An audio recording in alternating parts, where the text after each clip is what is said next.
ito na si Secretary Vince Dixon po ating mga kausap, mga kapuso ng DPWH na agad pong tumugon doon sa pangyayaring yon dyan sa Angeles City sa Pampanga.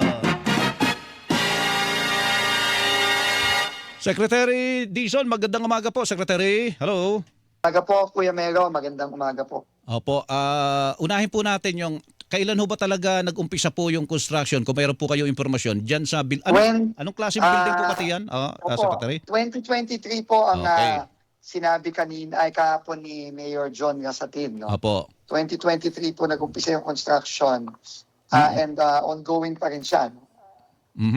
Nung nangyari yung nakakalungkot na aksidente. Opo, nasa ang estado na po ng construction nung magkaroon po ng Secretary po? Hindi ko masasabi, Opo. Kuya Melo, no? Oho. So, hinihintay pa natin yung mga detalye. Siguro ngayong araw, mas makakakuha tayo ng mga detalye dahil katulong ng City Government of Angeles, iimbestigahan na rin natin, no, kung ano nangyari dito, no? At talagang nakakalungkot po, no? Pero unang-una, ang priority muna talaga natin is yung yung search and rescue natin, no? Meron pang sa kasalukuyan 18 katao pa, no? 26 na po ang na-rescue as of yesterday dun sa 40 na naapektuhan, pero meron pong 18 pa, no, na hinahanap pa po sa ngayon. So, Opo. yun muna ang priority, pero magsisimula na rin po yung pag-iimbestiga natin. Tama po yun. At saka maipreserve po yung lugar niyan kasi may mga namatay. May namatay po. 2 na po yata yung namatay dyan. Saka, Dalawa po, no, yung na-discover. Opo. Yung bang inyong tanggapan po sa DPWH, ang alam natin sa DTI meron silang tinatawag na Bureau of Product Standard. Matingnan din yung mga materyales. Sa inyo po ba? Tama po. Saklaw din po ba ninyo yung ganyan? Meron din po tayong gano'n, no? So lahat po ng suporta ibibigay natin sa Opo. city government. Sila po ang in charge dito sa investigasyon.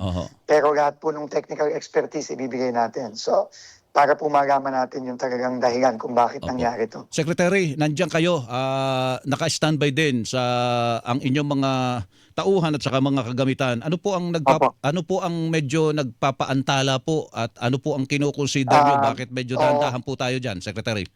Alam mo, Kuya Melo, no, nandun ako sa site kahapon. Ang problema nga dahil ongoing pa yung construction dito, no, hindi talaga stable yung area, no.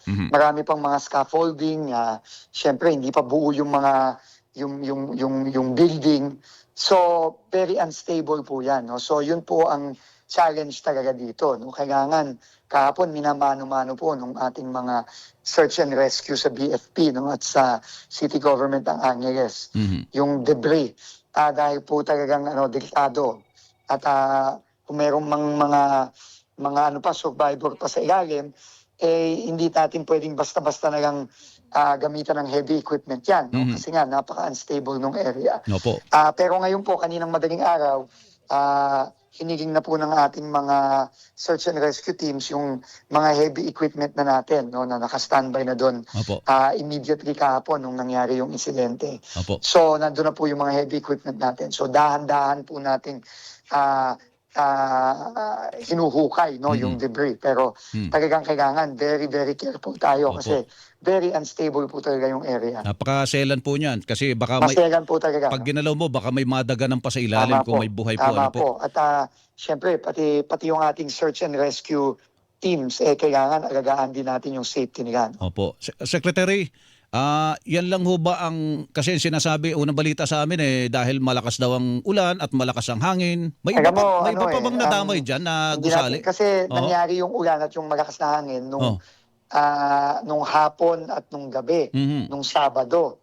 Itong pagbagsak nangyari madaling araw, mga 2:00 ng madaling araw ng Linggo. So, tingin ko hindi masyadong malaki ang posibilidad na yung ulan o yung hangin ang primary cause nito, no? So, pero kasama yan sa investigasyon, Kuya Melo, no? So, hintayin nga ho natin, no?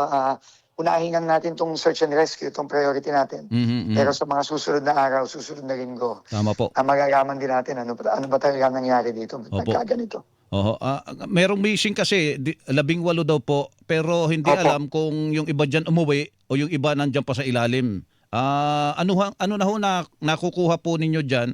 May listahan ho ba? At meron po ba mga kinataban mula sa construction company dyan na makapagsasabing ito lang yung hinahanap natin kasi nakauwi na iba?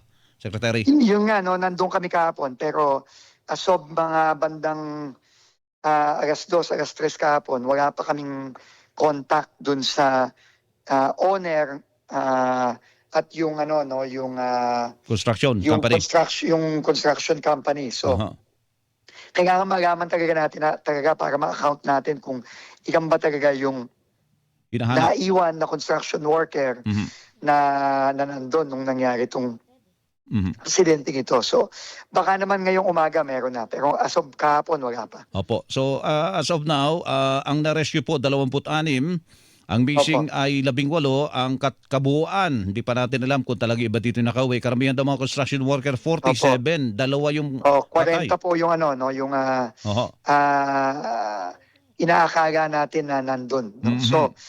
Pero tama, kailangan natin ng confirmation dun sa kontratista at saka dun sa may-ari. Mhm, mhm. Ngayon, Secretary, nangyari na nga yan at kitang-kita naman ang itsura noong gusali. Nakapandamay pa Opo. nga ng ibang gusali.